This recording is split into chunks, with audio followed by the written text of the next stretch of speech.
Oh hi, this is J. Matt Sueda, police fan and collector. Once again coming to you with an installment of rare synchronicity related items.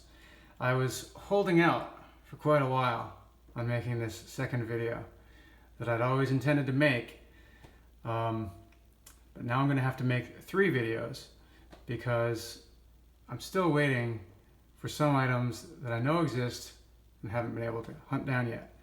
But this video builds on the last by only covering things that were not in the last video. You should definitely check it out first and then supplement it with this in ways that both corrects the prior and adds to it. So please enjoy. This is only intended for hardcore police and synchronicity collectors, not for the general public. This will bore the crap out of most people. Okay. To expedite the display of these items, I'm going to have sort of like a choppy video where I go from scene to scene with things already set up. And I'm going to go in the order roughly of United States LPs, then foreign LPs, foreign cassettes, and then other stuff, which is roughly the order that I went in the last video. So what you're looking at right here is something I didn't know existed the last time I did the initial installment of the Synchronicity video, which is a 7th variety of black and white LP covers. So far, up to this point, nobody knew that there was anything more than 6. But this one is a 7th version. This was specifically output during the press check in Chicago of the Synchronicity LP sleeves, and then it was also cut and constructed into an LP cover, but there's only one copy that anyone has so far, and that's this one right here that I have.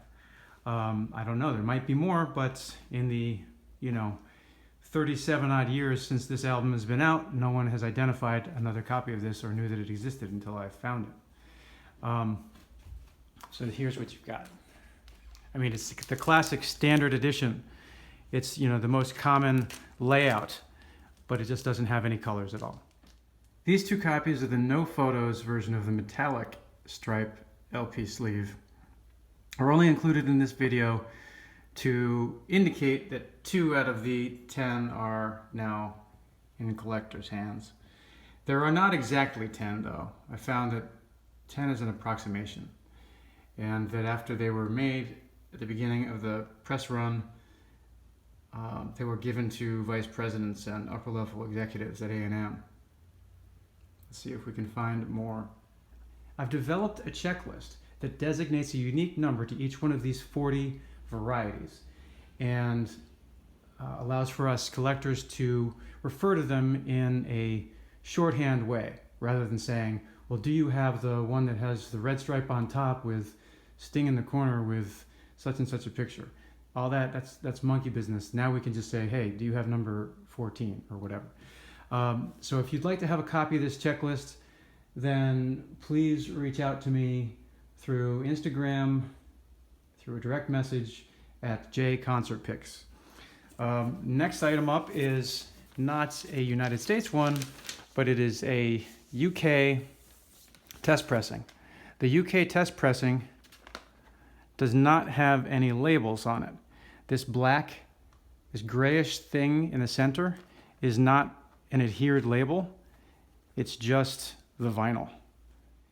Last time I mentioned there were 2 different varieties of the Brazilian Smirnoff LP sleeve. I was wrong. There are actually 3. And I'll put an inset photo that shows the detail, but one of the varieties, which I'm assuming is the first variety, has typos like Synchronicity 2 and Mas Grand Enco. Okay? Another variety fixes those mistakes. Synchronicity 2, Miss Gradenko. Well, it still says Miss Grand Enco, so it's still got a typo. But at least it fixed one of them.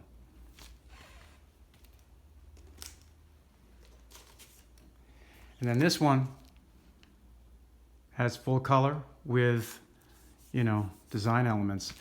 So I'm guessing, which is purely conjecture, that the order that these were produced in were 1, 2, 3.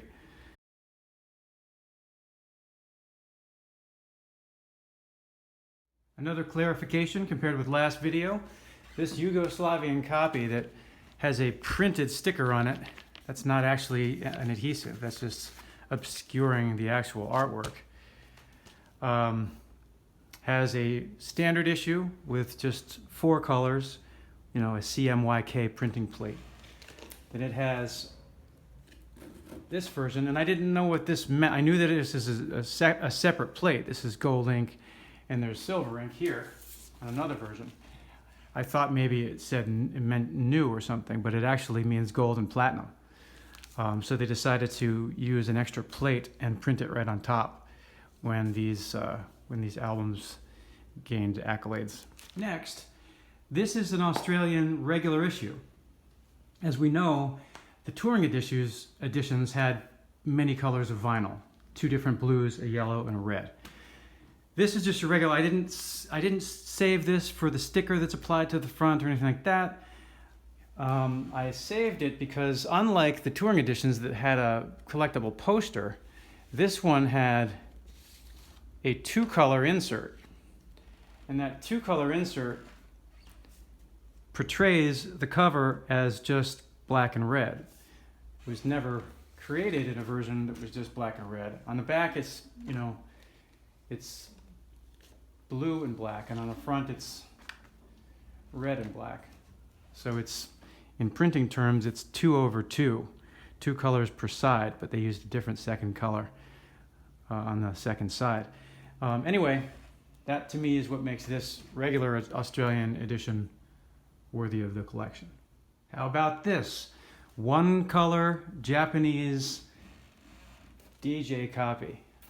That's not a window, it's just printed right on there. It's 1 color, meaning it's just blue ink on a white paper. And it doesn't have a ton of songs, it only has 4 songs. These weren't in the last video, they're very slight variations. Both of these were made in Mexico. This one with, you know, a different cover than the standard also has, you know, a black plate that includes ancillary information on it. And aside from that, it's also a side-loading sleeve, which is weird. And then this one, it's also made in Mexico, but distributed by CBS Columbia instead of this one that's distributed by Polygram. It also has, you know, black plate editions as well as red plate editions that have translated track names in between the stripes. And this one is a standard top-loading LP. This next one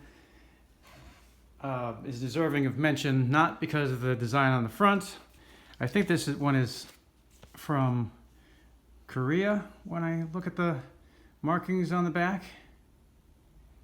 What makes it unusual is that it's off kilter by 90 degrees from the front to the back.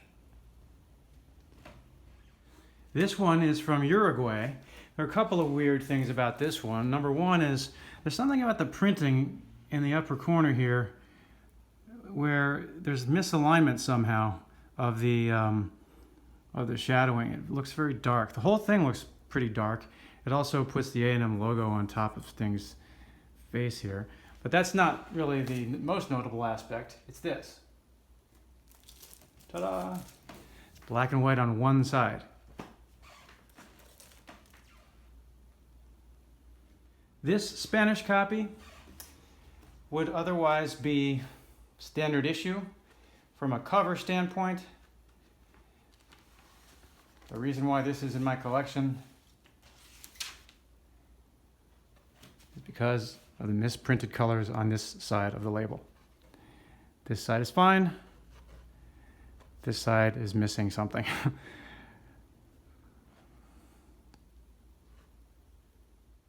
To continue, what you're seeing here are 2 flats. meaning they're just paper, they're just one panel. This one is your standard LP cover. It's on a heavier stock. And this one is poster stock, very light. Actually, this cover is not part of this larger promotional poster on poster stock that shows 1, 2, 3 of the different sleeves. What I mean by showing 3 of the different sleeves is that when you compare the actual LPs to this poster output, you notice that they cut here and they fold here in order to make one of the LPs that then has the opening at the top. So this is the front cover and this is the back cover under normal circumstances, except that normal circumstances this would also have the track names on the plate to sort of make it the back cover. And then the middle and then the bottom. Sort of gives us an insight as to which covers were printed in conjunction with which on the plates. I'd simply omitted the singles variations of this last time, but there are usages of these stripes on other things in different ways. There's nothing really too surprising about any of these, though. They're not very rare or anything. But this one here, this one here is interesting, this US one, because it's using some photos in it in their complete uncut ways, whereas on the album these 3 photos are spliced up together so that you don't get to see that entire image. Last video I pointed out some of the official cassettes with various design elements. This time I'm simply including a couple of other things I found. I don't know, and actually highly question, whether or not any of these are actually official merchandise. But some areas of the world never had official merchandise and only had access to this music through pirated copies. So when I can find these, I've been grabbing them. They typically go for $6 or $8 on eBay, which is fine for someone who has all this other stuff. I just threw it in as a novelty. In keeping with the idea of including as part of the grand collection items that include elements of the Synchronicity album cover in unique ways, I've included some of these in the collection because of either their color variation, notice the orange and green VIP passes, or the colors of the handwriting used in the past to the right, or in the truncated / snipped off stripes that are on the house only auto stickers.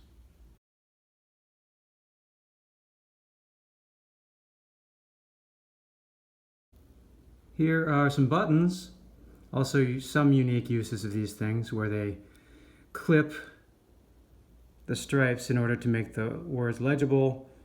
Obviously that middle one's different and the right one is missing the black. I don't know how official these buttons are. It's hard for me to tell with buttons. And also, lovely day for a Guinness, isn't it? Well, this one was part of a promotional release during the '83 Synchronicity tour, where it lists the tour dates on the back. Anybody have an alternative one with different dates on it? I'd be interested in knowing. I'm not sure if I ever included small form uses of the stripes with different photo for ticket stubs in Hawaii.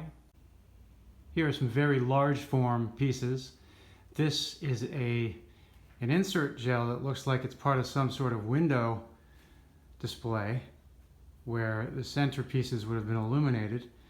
And the interesting thing here is that the images are in an order that are not used in any of the LPs, like that little slice that's just very neatly cut in lines like that. So I'm assuming, especially because of also the font choice, which is very plain, that this design which was also used in advertisements early on, was potentially made before the final cover was printed and while it was still in process. Another large format piece, once the album was out, is this one from France, which of course is odd and different, not only because of its language, but also the use of color on color, blue ink on red, and so on. By the way, good job. We have 2 pieces left, and they're pretty good ones. Some of the best for last. This is a huge, huge, huge poster. Mine's not in the greatest shape, as it does have a pen cross out that I have not yet tried to use alcohol to get rid of. But this thing is massive.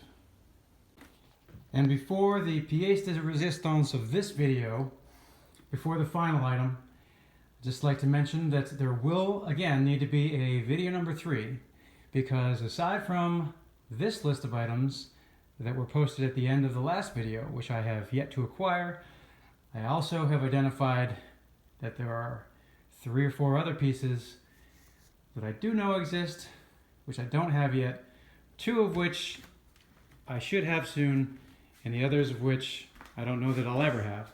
But at some point, and hopefully sooner than later, there will be a 3rd installment.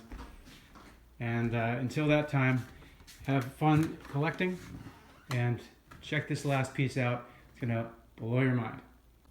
And the best for last in this Synchronicity video installment number 2 is the concept artwork, the original, one and only unique concept artwork for the Synchronicity album that was used to sell A&M on the design.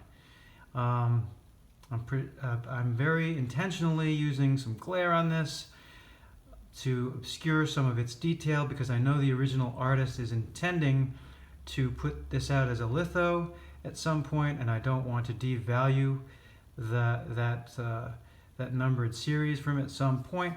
But as you can see, this is the actual original concept art, with things like the tape, the fan photos that were cut out of a book, and it doesn't even have the written handwriting name of the band or anything like that at the top and the bottom. Only one of these. This isn't considered an LP cover. This is actual museum grade artwork right here. For your attention and interest, and thank you particularly to my fellow collectors who, upon divestment of some of their rarest Synchronicity pieces, have decided to entrust me with them with first right of refusal to make such a complete collection possible.